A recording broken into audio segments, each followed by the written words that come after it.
नमस्कार, मैं श्यामगिरी। आप देख रहे हैं TFT India news 24। TFT India news 24 में आप सभी दर्शकों का स्वागत है।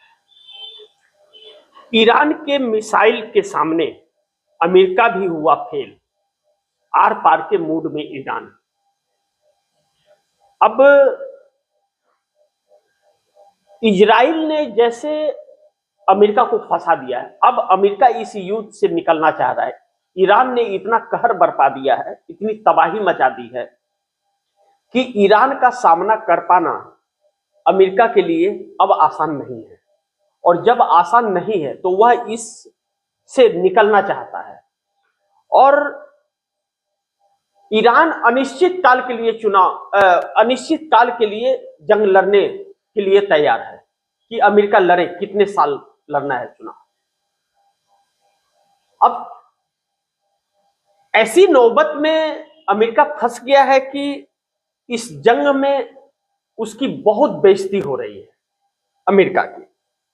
और ईरान में जश्न मनाया जा रहा है जीत का, कि हर कोई मात खाता जा रहा है ईरान से। ट्रंप ने जो तख्ता पलट की कोशिश ईरान के अंदर की थी वह नाकाम रही और ईरान की पूरी जनता अपने नेता खामनेई के पक्ष में खड़ी हो गई है। खामनेई शहीद हो गए, लेकिन उनके इरादे नेक थे, तो उनके इरादों पर खड़ी उनकी सेना उतर रही है और दूसरा नेतृत्व उतर रहा है और भी आक्रामक होता जा रहा है। मिसाइलों का जखेरा जो निकल रहा है और ईरान की तरफ से जो बयान आ रहे हैं, हाईटेक मिसाइलें हर महीने 100 मिसाइल तैयार करता है ईरान। अमेरिका ने हल्के में ले लिया इसे, लेकिन अब जो कहर बरपा रहा है ईरान, उसे अमेरिका ने कभी कल्पना भी नहीं की थी और पूरे मिडिल ईस्ट को तबाह कर दिया है ईरान ने।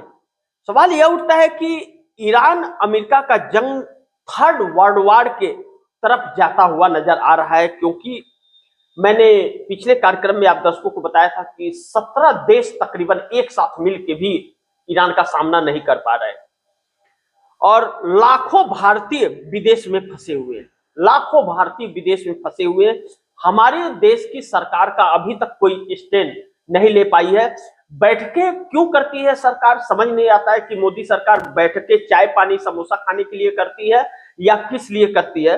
न तो उसका कोई बयान आता है, न तो कोई बात आती है बाहर, और बैठक होती रहती है, तो वह तो समझ नहीं आता है और न तो समझ आएगा। और इसी तरह हमारा देश गुलाम करा देगी यह सरकार आने वाले वक्त में, ऐसा प्रतीत हो रहा है। लेकिन ईरान की बात इसलिए भी बहुत जरूरी है कि ईरान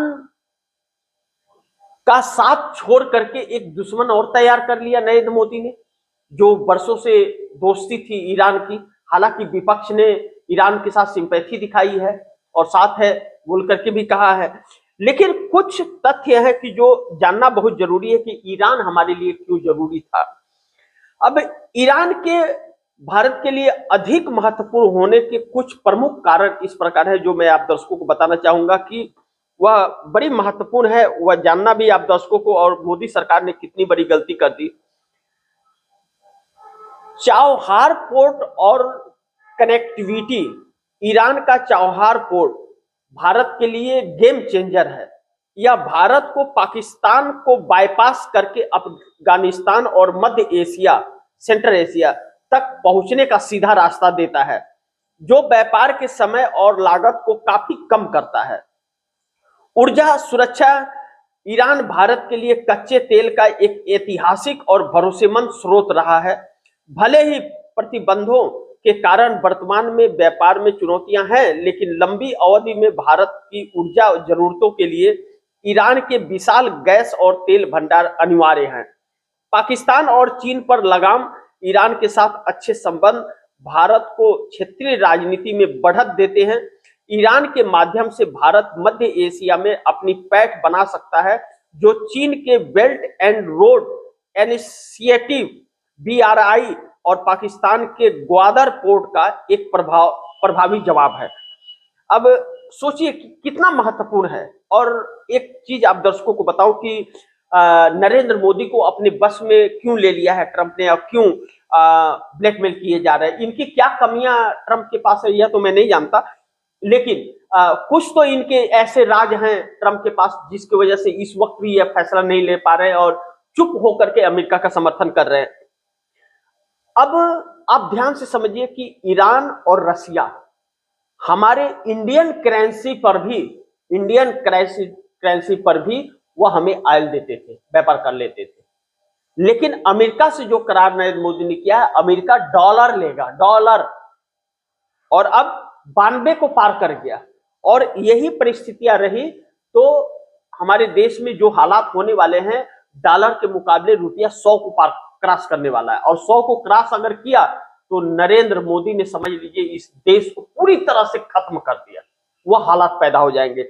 और अब अमेरिका से डॉलर में यह लेंगे सामान, और यहाँ रुपया में मिल रहा था तो नहीं लिया इन्होंने, तो रुपया का हाल क्या हुआ, आज रुपया समाप्ति की तरफ आ गया है और 100 को क्रॉस कर सकता है, ऐसी विश्लेषकों द्वारा संभावनाएं जताई जा रही है। अब महत्वपूर्ण यह है कि जैसा मैंने कहा कि ईरान के मिसाइल ने कहर बरपा दिया। अब यह बहुत महत्वपूर्ण है कि ईरान जिस तरह से ईरान ने अमेरिका का लड़ाकू विमान मार गिराया, आर्मी बेस को 100% तबाह कर दिया, 13 से 17 देश के साथ में अकेला ईरान लड़ रहा है, जो कि अमेरिका के साथ मिलकर के लड़ रहे हैं, वह बड़ी दुर्भाग्यपूर्ण है। मैं आप दर्शकों को यह बताना चाहूंगा कि अब इस वक्त परिस्थितियां यह है कि सब डरे हुए हैं, जो लोग तुर्की है, Syria, Lebanon, Gaza, Israel, Jordan, Iraq, Kuwait, Bahrain, Qatar, Saudi Arabia, Yemen, UAE में भारी मात्रा में तबाही हुई है। और सऊदी अरबिया का सरकारी ऑयल रिफाइनरी पूरी तरह से तबाह कर दिया। कितनी आर्थिक चोट कैसे लगी। अब इसमें ईरान आर्थिक रूप से भी कर रहा है, चोट पहुंचा रहा है, और युद्ध स्तर पर भी चोट पहुंचा रहा है अमेरिका को। किस तरह से, अब इजराइल को लेकर के खामनेई ने शहीद होने के पहले क्या कहा था कि अगर हमारे ऊपर जंग थोपा गया तो दुनिया के नक्शे से मैं इजराइल को खत्म कर दूंगा। अब उसी राह पर ईरान निकला हुआ है और ईरान खुल करके मुकाबला कर रहा है। अब दूसरी चीज यह है कि जिस तरह से ईरान अपनी मिसाइलें छोड़ रहा है और उसका मुकाबला कोई नहीं कर पा रहा है। Saudi Arabia, Qatar, Oman, Dubai तो पूरी तरह से राख बनता हुआ नजर आ रहा है।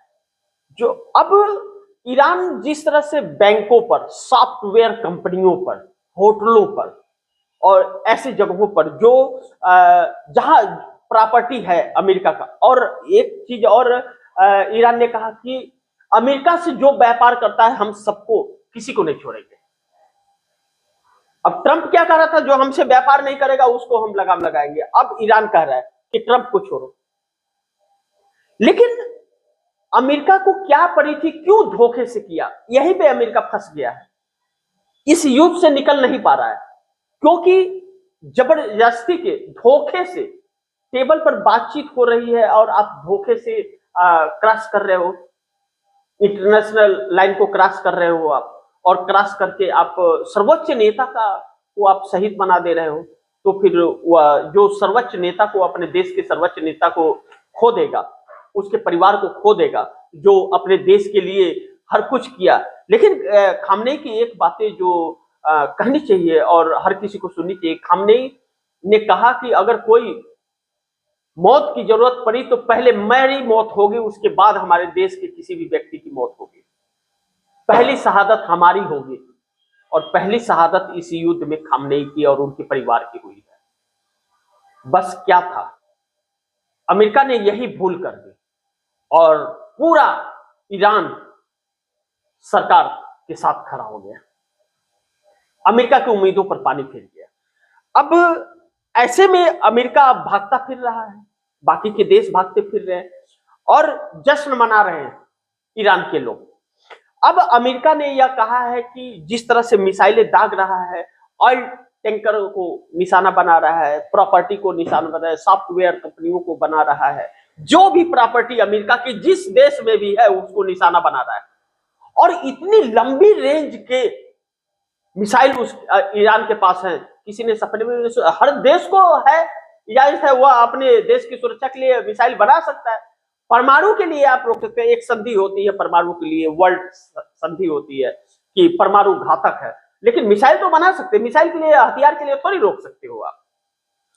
तो अब ऐसे में अमेरिका बातचीत करना चाहता है और अमेरिका के बातचीत को ठुकरा रहा है। ईरान बोल रहा है नहीं भैया, हम तो अब बातचीत आपसे नहीं करना चाहते, आपको जो करना है वो करो, हमें जो करना है वो हम करेंगे।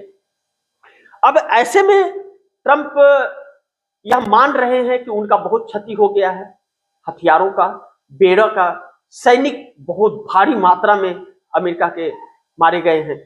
लेकिन इजराइल को नक्शे से मिटाने के लिए ईरान पूरी तरह से तैयार बैठा है और लगातार, और जिस तरह से अटैक ईरान कर रहा है कि एक साथ में 100 मिसाइलें निकल रही है। अब यह कहा जा रहा है कि ईरान के पास एक मिसाइल और है कि जिससे वह 200 ठिकानों पर एक साथ टारगेट कर सकता है। 200 ठिकानों पर, अलग अलग दिशा में 200 ठिकानों पर वह एक मिसाइल से टारगेट कर सकता है। ईरान कह रहा है अभी तो हमने वह चीजें ही नहीं निकाली हैं, अभी तो हम बड़ी छोटी चीजों से आपसे जंग लड़ रहे हैं, आइए आप जितने दिन जंग लड़ना है लड़िए। अब मिडिल ईस्ट के अंदर जो हालात हैं, अब इससे एक चीज बड़ी महत्वपूर्ण है कि बहुत लोग फंसे हुए हैं दुनिया के अंदर, करोड़ों लोग फंस चुके हैं, जिसमें 1 करोड़ तकरीबन भारत के लोग बताए जा रहे हैं। हमारी सरकार इसको लेकर के कोई बयान नहीं दे रही है, स्टैंड नहीं ले पा रही है सरकार, जो सरकार के लिए। लेकिन एक खबर जो आ रही है वो बड़ी चौंकाने वाली खबर है कि मैं आप दर्शकों को बताऊं कि बिहार के लोग भी अब गुहार लगाते हुए नजर आ रहे हैं। लेकिन जो ईरान के राष्ट्रपति ने बयान दिया वह बड़ी महत्वपूर्ण है, जो आप दर्शकों को सुनना चाहिए। ईरान के राष्ट्रपति मसूद पेज़ेश्कियान ने जो बयान दिया है, इससे पता चलता है कि इस जंग के माहौल में भी देश, ईरान के नेता जो हैं या वहां की सरकार जो है अपने आम जनता की कितनी चिंता करती है।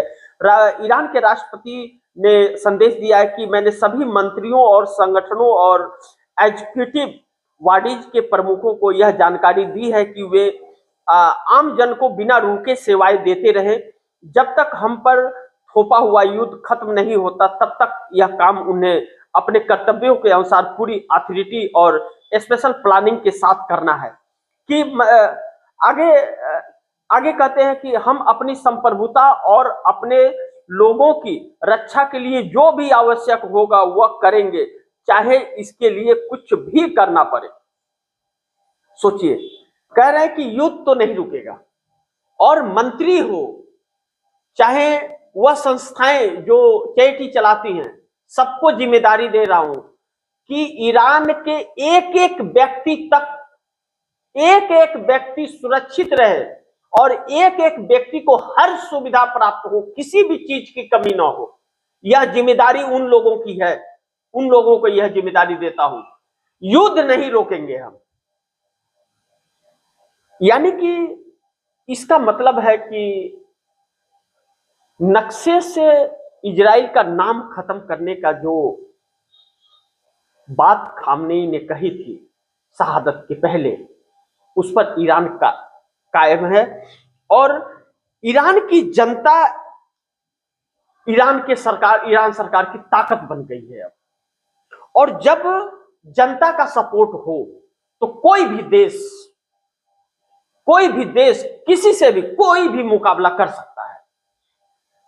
लेकिन भारत में क्या है कि हमारे देश के प्रधानमंत्री झूठी शान में जीते, लोग पर्दे के पीछे गालियां दे रहे हैं। मोदी जी, आप ही के लोग आपको गाली देते हैं। वह कुछ अंधभक्त हैं, वह कुछ अंधभक्त देश नहीं है। मात्र 37% का वोट मिल रहा है भारतीय जनता पार्टी को, 63% आपके विरोध में है। और अब उन 37% में भी लोग आपके साथ नहीं हैं। भारतीय जनता पार्टी 20% के आसपास आ गई है, तो 80% लोग आपको नहीं मान रहे हैं। आप वोट चोरी करके चुनाव जीत रहे हो। ईरान जो हमारा बहुत पुराना, मैंने आप दर्शकों को बताया, जो आप देखिए कि ईरान क्यों जरूरी है, इसे समझ लीजिए, क्योंकि यह बड़ी महत्वपूर्ण बिंदु है। ईरान कई बार आप दर्शकों को मैं बताते रहूंगा, यह जानना, ईरान के भारत के लिए अधिक महत्वपूर्ण होने के कुछ प्रमुख कारण है। इस प्रकार है, मैं बताता हूं। क्योंकि पिछली सरकारें ईरान से जो संबंध वर्षों से, सदियों से और दोस्ती रखी थी, वह क्यों रखी थी? वह इतनी बुर्बक थी क्या? जो इस देश को लोकतंत्र दिया, संविधान दिया, सब कुछ दिया, वह बुर्बक तो नहीं थे वह नेता। तो ईरान क्यों जरूरी है, फिर से एक बार ध्यान से समझिए। चाबहार पोर्ट और कनेक्टिविटी, ईरान का चाबहार पोर्ट भारत के लिए गेम चेंजर है। यह भारत को पाकिस्तान को बाईपास करके अफगानिस्तान और मध्य एशिया तक पहुंचाने का सीधा रास्ता देता है, शॉर्टकट रास्ता है, जो व्यापार के समय और लागत को काफी कम कर देता है। अब आप सोचिए कि आपको अगर महाराष्ट्र जाना है या आपको दिल्ली जाना है, तो गांव से घुमा करके आपको लाया जाए 4 दिन में, और सीधा लखनऊ से एक्सप्रेसवे पकड़ करके आप दिल्ली आ जाएंगे। तो जो 4 घंटा में लखनऊ से दिल्ली आ रहे हैं आप एक्सप्रेसवे पकड़ करके, आप घूम करके 4 दिन में आ रहे हैं, तो वह 4 घंटा में तो कम खर्चा होगा आपका, 4 दिन में तो ज्यादा खर्चा होगा। तो वह चीजें क्या ना कि ईरान भारत को उपलब्ध कराता है। ईरान का जो सीमा है, समुद्री सीमा, वह शॉर्टकट, बहुत ही शॉर्टकट पड़ता है, इतना डिफरेंस पड़ता है। तो आप वह रिश्ते भी करा रहे हैं ईरान से। और बाकी चीजें बताता हूं आप दर्शकों को। कब ऊर्जा सुरक्षा, ईरान भारत के लिए कच्चे तेल का एक ऐतिहासिक और भरोसेमंद स्रोत रहा है। भले ही प्रतिबंधियों के कारण वर्तमान में व्यापार में चुनौतियां हैं, लेकिन लंबी अवधि में भारत की ऊर्जा जरूरतों के लिए ईरान के विशाल गैस और तेल भंडार अनिवार्य हैं। पाकिस्तान और चीन पर लगाए ईरान के साथ अच्छे संबंध भारत को क्षेत्रीय राजनीति में बढ़त देते हैं। जब आप कम रेट में सामान दोगे तो क्षेत्र की राजनीति में भी आपका नाम होगा। देखो, यह सरकार कम रेट में देती है तो आपके रिश्ते रहेंगे तो कम में होंगे, रिश्ते नहीं रहेंगे तो आप घुमा के ले आओगे। अब आप अमेरिका से रिश्ता बना रहे हो तो 4 दिन घुमा के ले आओगे, तो 100 रुपए की चीज को 200 रुपए में या 150 रुपए में बेचोगे। एक तो महंगा खरीदोगे और डॉलर में खरीदोगे, तो आपका रुपया तो कमजोर हो गया और डॉलर मजबूत है। अब डॉलर के मुकाबले 92 रुपया पार कर गया रुपया। आने वाले दिनों में 100 को क्रॉस कर सकता है हफ्ते दिन के अंदर, अगर इसी तरह जंग चलता रहा तो, और तबाही मचेगी अलग। तो ऐसे में पाकिस्तान और चीन पर लगाम ईरान के साथ अच्छे संबंध भारत के क्षेत्रीय राजनीति में बढ़त देते हैं। ईरान के माध्यम से भारत मध्य एशिया में अपनी पैठ बना सकता है, जो चीन के belt and road initiative BRI और पाकिस्तान के ग्वादर पोर्ट का एक प्रभावी जवाब है कि आपको चीन और पाकिस्तान का आपको सहारा नहीं लेना चाहिए। तो यह सरकार बुरी तरह से फंस गई है। और ईरान अमेरिका का जंग जो है वह 3rd वर्ल्ड वार की तरफ जाता हुआ नजर आ रहा है। लेकिन लाखों भारतीय जो फंसे हुए हैं विदेशों में, उनकी चिंता सरकार कब करेगी, उन्हें कब बुलाएगी, उसको लेकर के कोई बयान नहीं है और कोई सही आंकड़े नहीं देती है सरकार। लेकिन ईरान ने छठी का दूत अमेरिका को याद दिला दिया है और इस वक्त ईरान का मुकाबला अमेरिका नहीं कर पा रहा है। अमेरिका इसमें से किसी तरह निकलना चाह रहा है, लेकिन ईरान निकलने का मौका नहीं दे रहा है। और अमेरिका के साथ साथ मिडिल ईस्ट पूरा जल उठा है, तबाह हो गया है, शमशान बनता हुआ नजर आ रहा है। और आने वाले दिन में इसका प्रभाव क्या पड़ेगा यह तो वक्त बताएगा। लेकिन एक बहुत आर्थिक तंगी की तरफ अब विश्व जाने वाला है ईरान के इस जंग में, और ईरान किसी को बख्श नहीं रहा है। ईरान ने आर पार की जंग छेड़ दी है और ईरान के मिसाइलों का मुकाबला जब अमेरिका नहीं कर पा रहा है तो बाकी लोगों का क्या होगा यह तो वक्त बताएगा। तो इसी के साथ आप दर्शकों से इजाजत चाहूंगा, अगली खबर के साथ फिर हाजिर होऊंगा। लेकिन आप दर्शकों की क्या राय है, क्या सुझाव है, कमेंट बॉक्स में जरूर दीजिएगा। गुजारिश करूंगा इस खबर को ज्यादा से ज्यादा शेयर करें, अपने दोस्तों को भी कहे कि आगे शेयर करें। आपने अगर TFD इंडिया News 24 को सब्सक्राइब नहीं किया, सब्सक्राइब कर लीजिए। अपने दोस्तों को भी कहिएगा TFD इंडिया News 24 को सब्सक्राइब करें।